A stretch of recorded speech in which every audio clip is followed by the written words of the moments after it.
Hello बच्चों, कैसे आप सब? उम्मीद करेंगे जहाँ भी होंगे स्वस्थ होंगे, मस्त होंगे। चलिए, हम जिस टॉपिक की बात करने वाले हैं कि जैसे कि एक लिंगी जितने भी जंतु हैं, लैंगिक जनन होता है।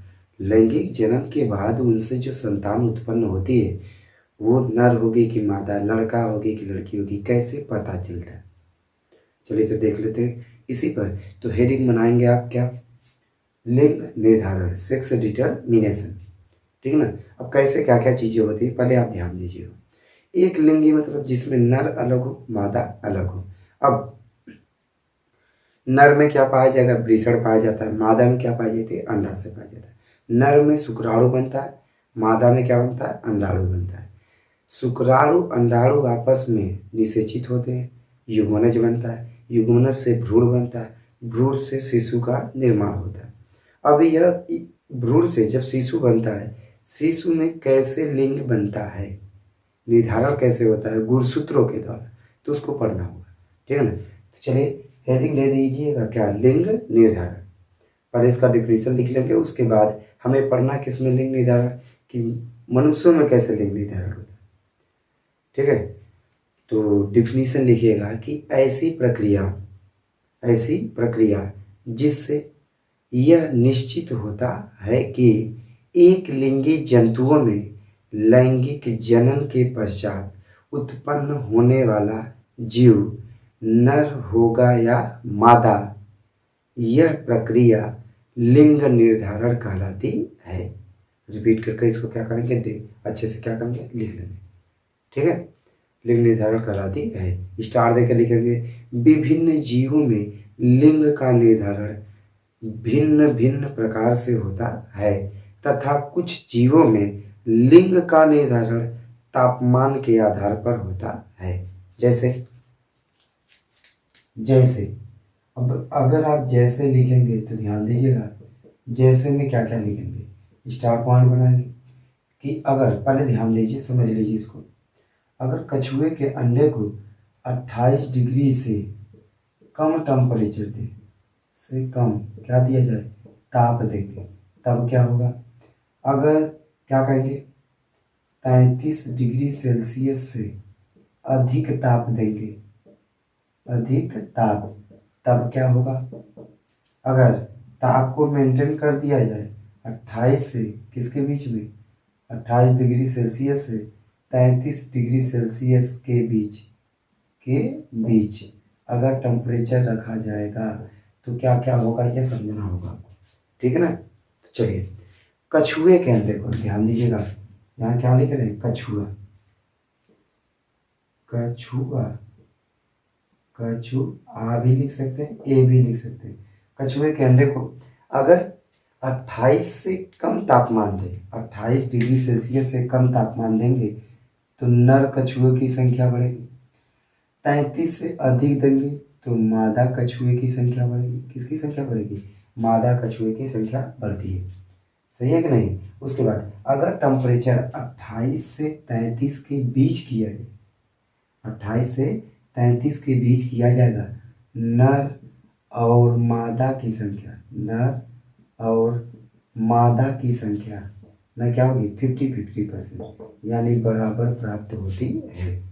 एक तो यह उदाहरण है, अभी सेंटेंस बोल रहे हैं, पहले इसको समझ लीजिए। इसके बाद यह तो कछुआ है, एक ऐसे ही आता है मगरमच्छ। मगरमच्छ, मगरमच्छ में दो कंडीशन है। कौन कौन सा कंडीशन है? एक है अगर 31 डिग्री सेल्सियस से कम टेम्परेचर देंगे, कम ताप, तब क्या होगा? अगर 33 डिग्री सेल्सियस से ज़्यादा ताप देंगे, अधिक ताप या ज़्यादा ताप ले सकते हैं, अधिक ताप दिया जाएगा, तब क्या होगा? अधिक ताप। तो ध्यान दीजिए, कछुए के अंडे में कम तापमान देने पर क्या हो रहा था? नर। लेकिन यहाँ क्या होगा? मादा मगरमच्छ की संख्या, किसकी? मादा की संख्या अधिक होगी। अगर 33 से अधिक देंगे तब किसकी संख्या होगी? नर की संख्या। और टेम्परेचर अगर 31 से किसके बीच कर दें, 33 के बीच कर देंगे तो 50-50%, यानी नर मादा की संख्या 50-50% प्राप्त होती है। ठीक है, अब चलिए, हमने जैसे बोला स्टार देकर लिखेंगे, क्या लिखेंगे कि कछुए के अंडे को 28 डिग्री सेल्सियस से कम तापमान देने पर नर तथा 33 डिग्री सेल्सियस से अधिक तापमान देने पर मादा कछुए की संख्या प्राप्त होती है, परंतु तापमान 28 से 33 डिग्री सेल्सियस के बीच रखने पर नर और मादा कछुए की बराबर संख्या प्राप्त होती है। फिर नई लाइन से स्टार देंगे, लिखेंगे मगरमच्छ के अंडे को 31 डिग्री सेल्सियस से कम तापमान देने पर मादा तथा 33 डिग्री सेल्सियस से अधिक ताप देने पर नर कछुआ प्राप्त होता है, परंतु तापमान 31 से 33 डिग्री सेल्सियस रखने पर नर और मादा की संख्या क्या होती है, बराबर प्राप्त होती है। चलिए, यह तो इसमें हो गया। क्या ऐसा अप्लाई होता है मनुष्यों पर या अन्य जंतुओं पर? ठंडी में लड़के होंगे, गर्मी में लड़कियां होंगी, उसके बाद बरसात में आप समझ रहे होंगे क्या होगा, ठीक ना। चलिए, तो ध्यान दीजिएगा। अब बताते हैं आपके सिलेबस में क्या है कि मनुष्य में लिंग का निर्धारण कैसे होता है। क्लास 10th और 12 में तो सेम है, मनुष्य में लिंग का निर्धारण दोनों टॉपिक्स पढ़ना है, लेकिन क्लास 12 वालों के लिए एक चीज़ ध्यान देना होगा कि उनके में हनी भी मधुमक्खी में लिंग का निर्धारण कैसे होता है यह पढ़ना है। उसके बाद शायद ड्रोसोफिला मक्खी का भी होगा, उसको भी पढ़ना होगा। और एक और है पक्षियों में लिंग का निर्धारण कैसे होता है, लेकिन हाई स्कूल पर क्या है, मनुष्य में लिंग का निर्धारण। चलिए, इसकी डिफिनीशन उसके बाद इसको लिख लेंगे। अब हेडिंग क्या बनाएंगे, मनुष्य में लिंग का निर्धारण। चलिए स्टार्ट करते हैं। इसको हम रफ कर दे रहे हैं, इसको सेंटेंस में जैसे बोले उस वैसे क्या करेंगे यहाँ पर लिख लेंगे, ठीक है ना। चलिए आगे बढ़ते हैं। हेडिंग बनेगी अब क्या, मनुष्य में लिंग निर्धारण, मनुष्य में लिंग का निर्धारण या लिंग निर्धारण। तो हेडिंग दे दीजिएगा, मनुष्य में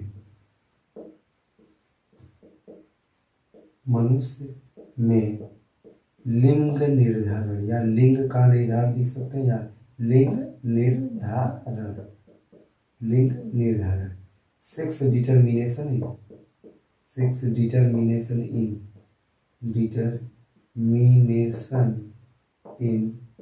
human, sex determination in human. चलिए यही होगी। अब मनुष्य में लिंग के निर्धारण को सबसे पहले आप समझेंगे, उसके बाद लिखेंगे, ठीक है। गुणसूत्र की बात करते हैं, कंफर्म है कि नहीं। अब आते हैं मनुष्य की बात करने। मनुष्य में क्या क्या चीज़ें बात करेंगे, जैसे अगर बात करते हैं नर मीन्स क्या लिख सकते हैं, पुरुष, नर लिखिए या फिर क्या कहेंगे, पुरुष कहेंगे। चलिए ठीक है, इतना तो समझ में आता है। दूसरा क्या है, मादा या फिर क्या कहते हैं, स्त्री। ध्यान दीजिए। अब लिंग के निर्धारण के लिए सबसे ज़्यादा आवश्यक है क्या कि आपको जानना होगा गुणसूत्र। तो 46 गुणसूत्र पाए जाते हैं मनुष्य में। कितने होते हैं, 46 गुणसूत्र होते हैं। अब पुरुष की बात करेंगे तो 44 प्लस XY होता है ना, XY है का तो पुरुष। अगर 44 प्लस XX हो गई तो क्या कहा जाएगा, स्त्री, लड़की बोल सकते हैं। कंफर्म है कि नहीं। तो XX होने पर मादा या स्त्री को प्रदर्शित किया जाएगा, XY होने पर किसको, पुरुष को। 44 ये है 1 और 2, 44 है 1 2, 46 होगा कि नहीं होगा। अब सुनो, नर में वृषण पाए जाते हैं। वृषण में क्या होता है, शुक्र जनन होता है, शुक्राणु बनते हैं। यानी फिर से अगर मैं इसमें लिख दूँ कि यह बढ़ता है, कौन सी प्रक्रिया होती, युग्मक जनन होती। तो यहाँ होता है शुक्र जनन या शुक्राणु जनन कहा जाता है, शुक्र जनन।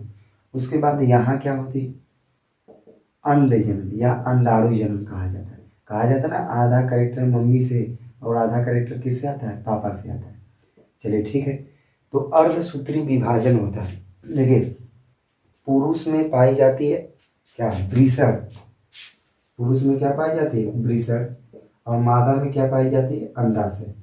अंडाशय में भी अर्धसूत्री विभाजन होता है, वृषण में भी अर्धसूत्री विभाजन होता है। जब अर्धसूत्री विभाजन होता है तो आधा आधा गुणसूत्र आते हैं। कितने, आधा। 46 होगा तो 46 से कितना आएगा, 23 आता है। ध्यान दीजिए। अब 23 बांटेंगे कैसे, यहाँ तो 44 है, 44 का आधा कितना हो जाएगा 22। और इधर भी क्या लिख दे रहे हैं 22। अब सुनिए एक में x जाएगा, एक में क्या जाएगा y जाएगा। 22 प्लस वाई, पहले x लिखते हैं 22 प्लस एक्स, और 22 प्लस क्या हो जाएगा y होगा। इधर मादा वाले में फिर वही होगा, अंड जनन में भी 22 प्लस एक्स ना, और फिर क्या हो जाएगा 22 प्लस एक्स। चलिए ठीक, अब क्या होगा निषेचन की प्रक्रिया होती है। अंडाणु शुक्राणु आपस में मिलते हैं, तो मिलते हैं तो निषेचन होती है, निषेचन से युग्मन जाइगोट बनता है, उसी से बच्चे का क्या होगा विकास होगा। अब देखो शुक्रजन ना, शुक्रजनन से बनता क्या है शुक्राणु बनता है, क्या बनेगा शुक्राणु, ठीक है ना। और अंड जनन के बाद क्या बनेंगे अंडाणु।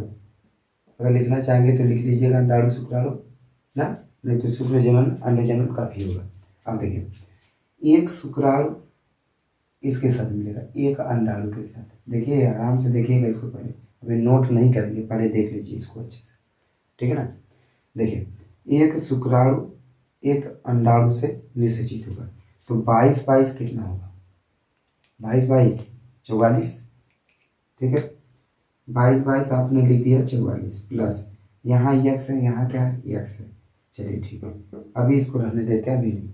उसके बाद फिर आगे आएंगे, फिर यह शुक्राणु, अभी एक अंडाणु बचा है। अब इसके साथ देखा जाए तो इसके साथ देखेंगे तो फिर कैसे लिखेंगे इसको आप देखो 22 22 44 प्लस यक्स यक्स, मतलब चलिए अब आगे बढ़ेंगे। फिर क्या करेंगे, अब इसका इन दोनों से हो गया, अब इसका चलेंगे, इसका इसके साथ कंफर्म। आइए फिर क्या लिखेंगे 22 22 कितना हो जाएगा 44 प्लस यक्स वाई, यह भी ठीक है। उसके बाद फिर आगे बढ़िए, अब आगे बढ़ेंगे तो फिर क्या होगा इसका इसके साथ, तो यह क्या है 22 22 कितना होगा 44 और यक्स वाई होगा। देखो 22 22 क्या हो जाएगा 44 प्लस क्या होगा यक्स वाई, पहले यक्स लिखा जाता है फिर क्या वाई। अब ध्यान दीजिए ये तो ठीक है, अब मिला कैसे, जैसे देखा जाए 44 प्लस एक्स वाई 46 होगा कि नहीं, कंप्लीट ये भी कंप्लीट ये भी कंप्लीट ये भी कंप्लीट ये भी। लेकिन अगर यक्स यक्स होगा तो लड़की, अगर यक्स वाई होगा तो लड़का। यहाँ देखो यक्स वाई है कि नहीं लड़का। अब देखो 44 प्लस एक्स एक्स ए भी है, 44 प्लस एक्स एक्स ए भी है, मतलब ये दोनों समान है, ये दोनों क्या है समान है। अगर लेना चाहेंगे क्या पुत्र ले, यहाँ क्या लिखेंगे एक्स वाई होगी पुत्री लिख सकते हैं कि नहीं, पुत्री लिख सकते हैं, या फिर इसको क्या लिख सकते हैं आप लड़की लिख सकते हैं। यक्स एक्स वाई, यक्स एक्स होने पर देखिए स्त्री में, ठीक। उसके बाद इधर क्या लिखेंगे पुत्र लीजिए, अगर पुत्री लिखेंगे तो इधर क्या लिखेंगे पुत्र, यक्स वाई पिता की तरह है, या फिर इसको क्या लिख सकते हैं लड़का, लड़का। कंफर्म है कि नहीं। अब कितना परसेंट मिल रहा है 50%, कितना परसेंट 50% इधर भी 50% इधर भी, सही है कि नहीं। अब इन्हीं के यही टोटल प्रक्रिया क्या कहलाती है मनुष्य में लिंग निर्धारण होती है। तो देखिए अब कितना चांस है 50%, मतलब क्या अगर कोई क्या कहते हैं लेडीज प्रेग्नेंट है तो उसमें बता सकते हैं 50% चांस है लड़के का, 50% क्या लड़की का। लेकिन अगर ऐसे देखा जाए मेंडल के रेखा चित्र से स्पष्ट क्या होगा 4 संतानों में या 2 संतानों में एक लड़का होगा एक क्या होगा लड़की होगा, या मेंडल का रेखा चित्र है। ऐसे नॉर्मली अब इन्वायरमेंट इतना चेंज हो गया कि अप्लाई ही नहीं होता। चलिए तो यह टोटल प्रक्रिया है ऐसे, ठीक है ना। तो आप हेडिंग क्या दिए मनुष्य में लिंग निर्धारण, ठीक। तो चलिए हम बोल रहे हैं लिखेंगे मनुष्य में पहले तो गुणसूत्र कितने पाए जाते हैं 46 होते हैं, नर अलग होती है मादा अलग होती है। नर में 44 प्लस यक्स वाई होता है और मादा में 44 प्लस क्या यक्स यक्स। तो चलिए लिखेंगे मनुष्य में लिंग निर्धारण लिखेगा हम जानते हैं कि मनुष्य में 46 गुणसूत्र ब्रैकेट में 23 जोड़ी ब्रैकेट बंद पाए जाते हैं, 46 गुणसूत्र पाए जाते हैं, जिसमें नर अलग और मादा अलग होती है, अर्थात यह एक लिंगी होते हैं। युग्मक जनन के दौरान नर में दो प्रकार के शुक्राणु 22 प्लस यक्स और 22 प्लस वाई तथा मादा में एक ही प्रकार के अंडाणु 22 प्लस यक्स बनते हैं। ठीक, बनते हैं। कड़ी पाई दे दीजिए। उसके बाद हमने शुक्र जनन अंड जनन तक लिखवा दिया। फिर स्टार्ट देकर लिखेंगे, निषेचन के समय शुक्राणु और अंडाणु आपस में मिलकर युग्मनज का निर्माण करते हैं। युग्मनज से भ्रूण का निर्माण होता है, जिसमें लिंग का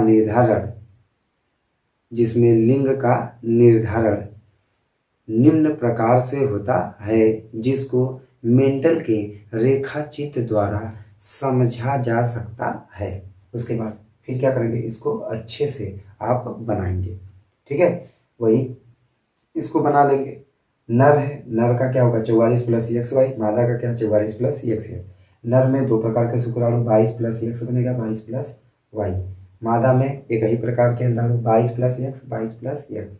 अब एक शुक्राणु एक अंडाणु से मिलेगा तो जो कंडीशन आएगा, अगर यक्स यक्स आ रहा है तो लड़की पुत्री, ठीक है ना। अगर यक्स वाई होगा तो लड़का या पुत्र कहा जाएगा। ठीक है, इसके बाद इसको अच्छे से क्या करेंगे, वहाँ बना लेंगे।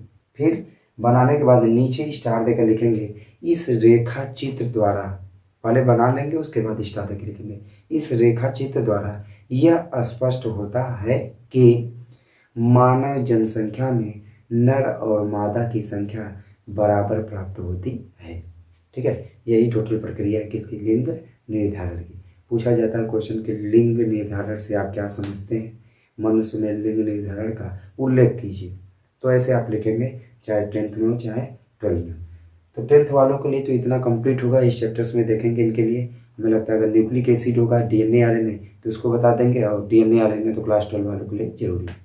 ठीक है, उम्मीद कर रहा हूँ कि आपको ये अच्छे से समझ में आएगा। फिर मिलेंगे ऐसे ही एक नई वीडियो के साथ, तब तक के लिए धन्यवाद।